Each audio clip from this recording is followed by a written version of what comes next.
বাংলাদেশে 2/3 গরিষ্ঠতার পথে বিএনপি জোট 299 আসনের নির্বাচনে 200-রও বেশি আসনে এগিয়ে খালেদা পুত্র তারেক রহমানরা, 70টি আসনে এগিয়ে জামাত জোট।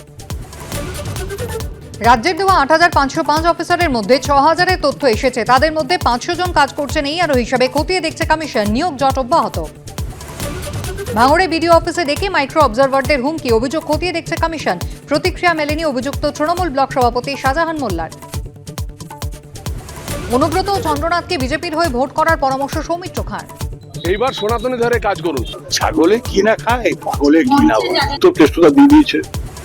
প্রয়াত মায়ের কর্নিয়া দান করে দৃষ্টিহীনের চোখের আলো ফেরাতে গিয়ে গারদেই 3 দিন, অবশেষে জেল মুক্তি কৃষ্ণনগরের সমাজকর্মীর, পরিবারের বাকি 4 জনেরও জামিন মঞ্জুর। শাসনে পাওনা টাকা চাইতে গিয়ে খুন এক ব্যক্তি, অভিযোগ ঘিরে উত্তপ্ত এলাকা, বেশ কিছুক্ষণের জন্য শাসন রোড অবরোধ, গ্রেফতারের আশ্বাস পুলিশের।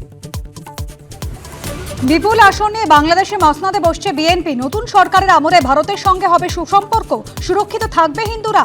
ঘণ্টাখানেক সঙ্গে সুমন, রাত 8টা।